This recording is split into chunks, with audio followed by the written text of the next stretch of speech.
Hey guys, good to see you all again. Here we are on December 22nd. Going to be reading the chapter 22 in Luke. Super excited about that. I'm going to try not to hit the desk because it knocks my camera around. Sorry. Gotta just make sure we're all going here. Yeah. Make sure we got sound. I know this is kind of, there we go. Oh, I got no sound. Oh yeah, there we go. I got sound. We're good. Okay. So tonight, I have been starting with a proverb, but I'm just going to start with something just a tiny bit different while we get hooked up here. I'm actually going to read Matthew 7:7. This has just always been something that I seem to go to quite a bit. I tell you, the very first verse that I just grabbed onto really hard ever in the Bible had to do with fear, and that's 2 Timothy 1:7, and I'll read that later. But for right now, this also really gets to me, and it's Matthew 7:7, and I'll just quickly read it. And this is Jesus talking here. Ask, and it shall be given you. Seek, and ye shall find. Knock, and it shall be opened unto you.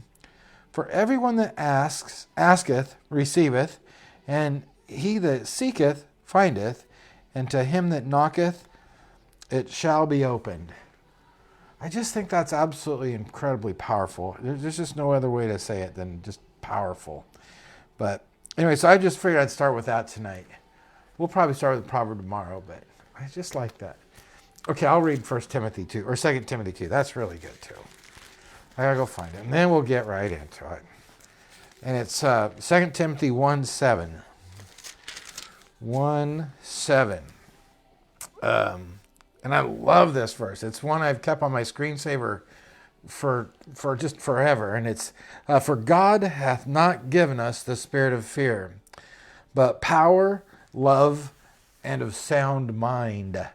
That's the Spirit of God. So if there's something fearful in your life, it is not from God. And that means that you just push it out and it goes away. Ask and you shall receive. Just tell God, get that out of my life, and it'll go away. Anyway, there might be a little more to it than that, but quite frankly, there it is, bottom line. Okay, we'll just get right into the word. I'm doing my best not to share my 2 cents and just let the word speak. So we'll just get right into reading. Oh, transformation. Here we go. Transition. Luke chapter 22. Here we go. Now the feast of unleavened bread drew near, which is called Passover. And the chief priests and the scribes sought how they might kill him, for they feared the people. Then Satan entered Judas, surnamed Iscariot, who was numbered among the 12. So he went his way and conferred with the chief priests and captains how he might betray him to them. And they were glad and agreed to give him money. So he promised and sought opportunity to betray him to them in absence of the multitude. Verse 7. In the absence of the multitude. Then came the day of unleavened bread, when the Passover must be killed. And he sent Peter and John, saying, Go and prepare the Passover for us, that we may eat. So they said to him, Where do you want us to prepare? And he said to them, Behold, when you have entered the city, a man will meet you carrying a pitcher of water. Follow him into the house which he enters.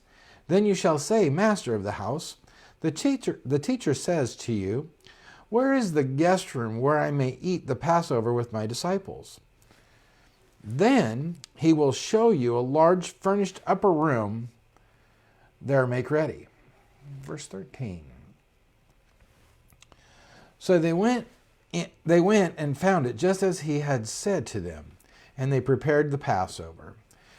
When the hour had come, he sat down, and the 12 apostles with him. Then he said to them, With fervent desire I have desired to eat this Passover with you before I suffer. For I say to you, I will no longer eat of it until it is fulfilled in the kingdom of God. Verse 17. Then he took the cup and gave thanks and said, take this and divide it amongst yourselves. For I say to you, I will not drink of the fruit of the vine until the kingdom of God comes. And he took bread and gave thanks and broke it and gave it to them, saying, this is my body, which is given for you. Do this in remembrance of me. Likewise, he also took a cup after supper, saying, this cup is the new covenant in my blood, which I shed for you. But behold, the hand of my betrayer is with me on the table.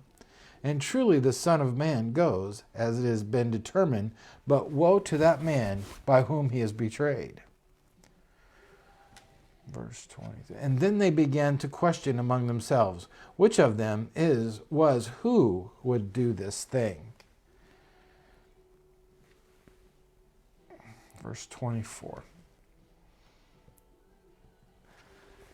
Now there was also a dispute among them as to which of them should be considered the greatest. And he said to them, the kings of Gentiles exercise lordship over them, and those who exercise authority over them are called benefactors. But not so among you. On the contrary, he who is greatest among you, let him be the younger, and he who governs as he who serves. For who is greater, he who sits at the table, or he who serves? It is not he who sits at the table, yet I am among you as the one who serves. Verse 28. But you are those who have continued with me in my trials, and I bestow upon you a kingdom, just as my Father bestowed upon me, that you may eat and drink at my table in my kingdom, and sit on thrones judging the 12 tribes of Israel. And the Lord said, Simon, Simon, indeed Satan has asked for you, that he may sift you as wheat. But I have prayed for you, that your faith should not fail, and when you have returned to me, strengthen your brethren. Verse 33. But he said to him, Lord, I am ready to go with you, you both to prison and to death. Then he said, I tell you, Peter, the rooster shall not crow this day before you will deny 3 times that you know me. And he said to them, when I sent you without money, bag, or knapsack, or sandals, did you lack anything? So they said nothing. I'm going to go ahead and go to 36 here. Scroll up. Then he said to them, but now he who has the money bag, let him take it, and likewise a knapsack, and he who has no sword, let him sell his garment and buy one. For I say to you, that this which is written must still be accomplished in me. And he was numbered with transgressors, for the things concerning me have an end. So they said, Lord, look, here are 2 swords. And he said to them, it is enough. Verse 39. Coming out, he went out of the Mount of Olives, as he was accustomed, and his disciples coming out, he went out of the Mount of Olives as he was accustomed, and his disciples also followed him. When he came to the place, he said to them, pray that you may not enter into temptation. And he was withdrawn from them about a stone's throw, and he knelt down and prayed, saying, Father, if it is your will, take this cup away from me. Nevertheless, not my will, but yours be done.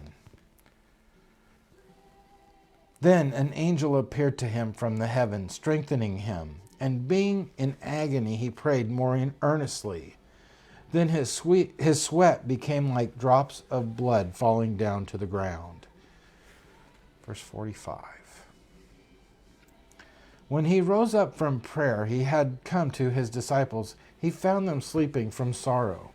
Then he said to them, why do you sleep? Rise and pray, lest you enter into temptation.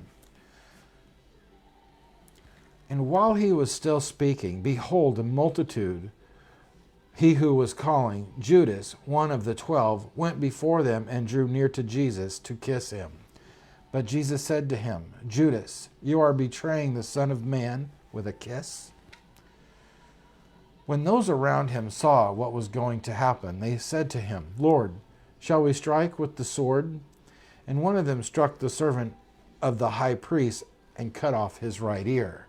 But Jesus answered him and said, permit even this. And he touched his ear and healed him. Verse 52. Then Jesus said to the chief priests, captains of the temple, and the elders who had come to him, have you come out against a robber with swords and clubs? When I was with you daily in the temple, you did not try to seize me. But this is your hour and the power of darkness. Having arrested him, Verse 54.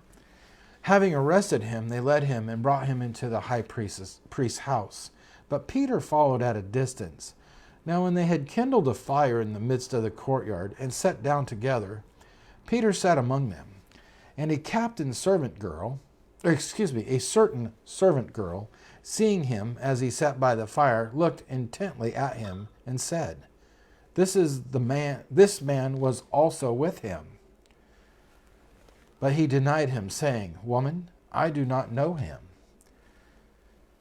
And after a little while, another saw him and said, You also are one of them. But Peter said, Man, I am not. Then after about an hour had passed, another confidently affirmed, saying, Surely this fellow was also with him, for he is a Galilean. But Peter said, Man, I do not know what you are saying. Immediately, while he was still speaking, the rooster crowed, and the Lord turned and looked at Peter.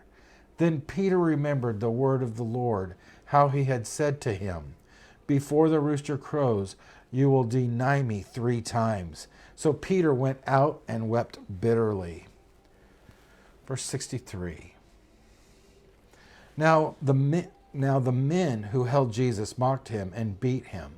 And having blindfolded him, they struck him on the face and asked him, saying, Prophesy, who is the one who struck you? And many other things they blasphemously spoke against him.